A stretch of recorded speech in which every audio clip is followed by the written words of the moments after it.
Islamic, where there is a semblance of equality between the genders. I think it's not an outlier, it appears to be the norm. Current society is not Islamic. I agree with you. People are not implementing Islam.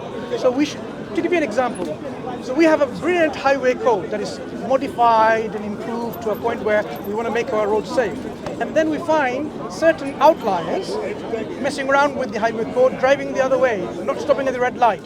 Now, are we going to now change the highway code for them, or do we want to change them to stop misbehaving? We need to correct those outliers who are not following a tried and tested system of the highway code, which makes our roads safe for pedestrians and the commuters themselves. Islam, in its governance, when all the systems in place, education system, social system, criminal system, economic systems, when you are as a whole holistically applied, it has shown us evidence of history that it worked. It worked. It progressed and flourished. When the Queen of England didn't have a bath for a month, we had underground sewage system in the Islamic countries back then. Overground lighting system, right? No. 3 stones. 3 stones, right? So this is how Islam flourished with science, technology, advancements, right? Because of how the Islam was implemented. So we see, because of some of the things I've alluded to already, the regime that has been in place, who are not implementing Islam. If you are not implementing Islam, you're implementing non-Islam. That's what the problem is. These non-Islam that you're going to implement will create problems and destabilization in the society, and it will create harm and corruption which you wouldn't see otherwise when the whole system is implemented in entirety.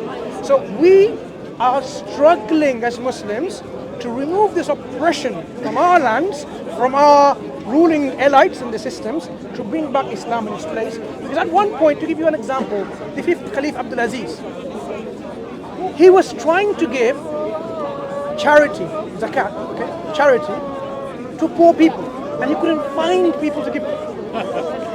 So today, this look at how many people are only poor. For Muslim. Just look at it. Today, not so for many poor people are poor. You mentioned the imbalance and disparity is so big. Only for Muslim. The rich are getting richer, the poor are getting poorer. But Islam, when it was implemented, the Khalif, the ruler of the country, was finding difficult to find. Don't lie, please. Don't lie. Don't lie. Yes, if he lies, I can just go on. The historical figure. No. Thank you. No, he is saying Thank you. This charity they are collecting, and they are collecting only for Muslims. I can do my own research. Abdul Aziz, yeah? Only for Abdul Aziz. So you can research about his life and his political activities. So he was finding it difficult to find someone to give this zakat, because the system of zakat, the charity tax, is such that every Muslim, after a certain amount of wealth, they are obliged, mandatory for them to give 2.5% of a surplus wealth to the poor and the needy. Everyone has to do that. So when this is then collected by the state level, it's a lot of money, 2.5% of the wealth, and distributed to the poor have their rights and their shelter and so on and so forth. And not only that, of course, this is an additional bonus. Society, governments need some kind of taxation to function, right? They collect all this tax and so on. my friend, so this, excuse me, if you don't money mind. is going. So when Islam collects the terrorism, mandatory charity from the Muslims, the money is going to in the Baitul Mal, in the treasury, it's a large portion of money with its other those who are terrorists. Facilities and contributions. It will implement a system in which the poor will have a house over their head, food on their table, education for their children, and so on and so forth. That will be the basic, the minimum thing that they will have. But unfortunately, it doesn't. I will determine for myself when Look, so I agree with you in many ways. There are Muslim countries because Muslims live there, but they're not Islamic countries where Islam is implemented in its entirety. They are implementing usury and interest and so on. It's like So stepping away from all the charity stuff, which I completely, that's fascinating, thank you. In terms of the gender imbalance, can I just understand the stance here? Is it that essentially the countries that we see in the Middle East and also in Africa, the huge gender imbalances, is that the stance that they're not actually implementing Islam correctly? Is that correct? Because Islam does not discriminate them, because Islam did not prevent women, for example, having their own business. Just to give you an example. That's a lie. Islam says, according to Islamic law, Come on. if there is a husband and a wife, for example, That's right. and a wife has a business, The woman and she's a billionaire, cannot the husband cannot touch They even are 1 cent or 1 penny from her. If she wants to give her 1 penny or 1 billion pounds, that's up to her. He can even touch her. She can if she wants to run a business and so on and so forth. But what Islam encourages, that the business that you're going to do in public, it has to be in a way that is convenient for her. Not somewhere where you have to mix man and woman and dress in your bikinis, whatever. It has to safeguard herself in the way she will interact with society. So Islam does a lot of preventative work, because Islam considers prevention is better than cure. So the way we dress, the way we look at man and woman is to do with preventing all of that.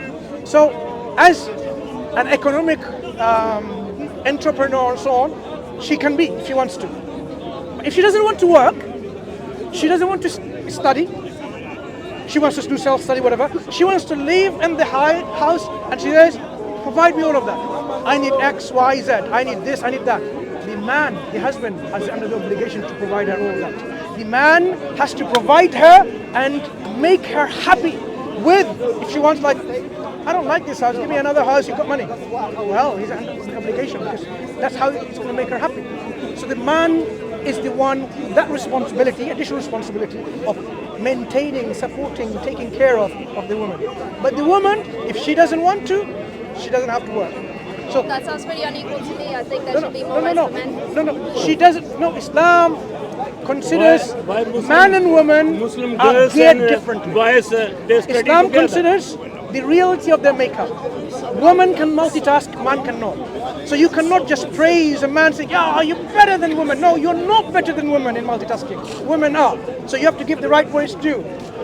When Islam says men are more in the physique, more muscles and so on and so forth, let them do all the labor's work and so on, and let's spare the women.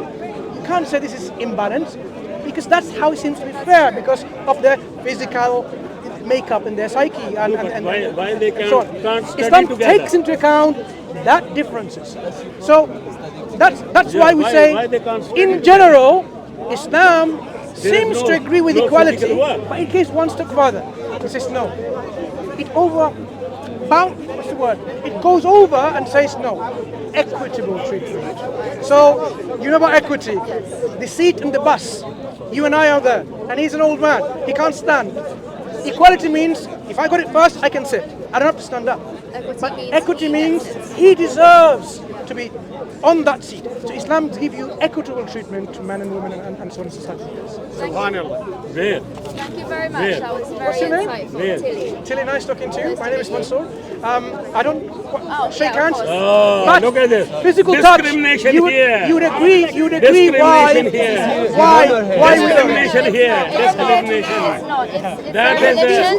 that is It's their discrimination. religion. It's their religion, and I respect that. That is discrimination. Where can we find the Quran? That is Pleasure called speaking to you. Where discrimination. is the Quran? That is called discrimination. Where can we find the Quran?